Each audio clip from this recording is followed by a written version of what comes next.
সুযোগ পেলে পাকিস্তানকে জ্বালিয়ে দেব, প্রধানমন্ত্রী অনুমতি দিলে আমি ওই দেশের যুদ্ধে যেতে রাজি, হুঁশিয়ারি অর্জুন সিংয়ের। শুধু পাকিস্তানের পতাকা পুড়িয়ে প্রতিবাদ করব না, সুযোগ পেলে পাকিস্তানকে জ্বালিয়ে দেব। বৃহস্পতিবার কাছারি রোডের পোস্ট অফিসের কাছে কাশ্মীরে নিহত পর্যটকদের স্মরণে শ্রদ্ধা জ্ঞাপন অনুষ্ঠানে হাজির হয়ে এমনই হুঁশিয়ারি দিলেন প্রাক্তন সাংসদ তথা বিজেপি নেতা অর্জুন সিং। এদিন তথাকথিত সেকুলারদের কুশপুত্তলিকা দাহ করা হয়।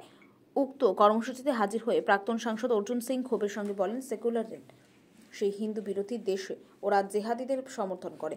তারা দাবি আমি রাষ্ট্রবাদী পরিবারের 70 থেকে 80 জন সেনা এই আধা সামরিক বাহিনীতে কর্মরত আছেন, তাই তিনি পাকিস্তানের বিরুদ্ধে লড়তে প্রস্তুত আছেন। এদিন নিহত হিন্দু পর্যটকদের শ্রদ্ধা জ্ঞাপন কর্মসূচিতে হাজির ছিলেন প্রাক্তন কাউন্সিলর শোভন প্রসাদ চৌধুরী, দীপক সাউ সহ অন্যান্যরা।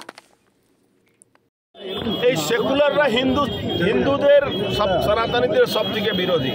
এরা ভারতবর্ষের খাবে, ভারতবর্ষে হাওয়াতে শ্বাস নেবে, আর সেকুলারিজমে নাম করে জিহাদিদেরকে সমর্থন করে। আজকে সোকাল সেকুলার যারা আছে, একটা সনাতনী যদি মাথায় টিপ লাগায় তখন বলবে এরা কমিউনাল আছে, আর ওরা টুপি পরে মুসলমানরা টুপি পরে অত্যাচার করবে, জুলুম করবে, হিন্দুদেরকে বেছে বেছে খুন করবে, তখন তাদেরকে বলবে তারা সেকুলার আছে। এরকম সেকুলারিজম ভারতবর্ষের মানুষ চায় না, এরকম সেকুলারিজমকে আমরা চাই না। আপনি একজন সাংসদ, কিন্তু একটা দেশের প্রাক্তন সাংসদ। দেশে পতাকা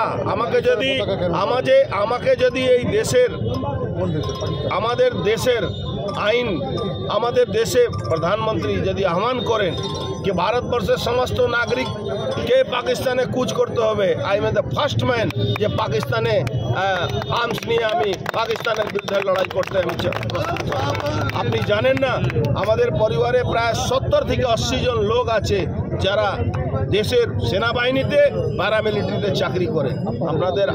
আপনার কোনো আইডিয়া নেই। আমরা রাষ্ট্রবাদী পরিবার, আমরা রাষ্ট্রবাদকে মানি, আমরা সনাতনীর জন্য পাকিস্তান কেন, বাংলাদেশ কেন, যে কোনো জায়গা, সিরিয়া বললেও আমরা যেতে রাজি আছি। পশ্চিম বাংলা থেকে মমতা ব্যানার্জি জিহাদিদেরকে নিয়ে যেভাবে পশ্চিম বাংলা সনাতনীদের উপরে অত্যাচার করছে, কাশ্মীরে যেভাবে জিহাদিরা সনাতনী হিন্দুদেরকে বেছে বেছে খুন করেছে, তারা পর্যটক, তারা কোনো পার্টি করে না, তারা কোনো ধর্মকে নিয়ে কোনো আন্দোলন করে না, তাদেরকে মারা হয়েছে। একটা বাচ্চা ছেলে, 5 বছরের বাচ্চা ছেলের আজকে বয়ান শুনেছেন, সে আরএসএস করে, সে কি বিজেপি করে, সে কি বলেছে, আমার বাবাকে বেছে বেছে হিন্দু জিজ্ঞেস করে খুন করা হয়েছে, এরপরেও কিছু বলার নেই। দাদা, আজকে একজন বিএসএফ কেন পাকিস্তানের পতাকা জ্বালাবো? পাকিস্তানকে জ্বালাবো, পাকিস্তানের পতাকা ছেড়ে দিই। আমার সুযোগ পেলে পাকিস্তানকে জ্বালিয়ে একজন বিএসএফ জওয়ানকে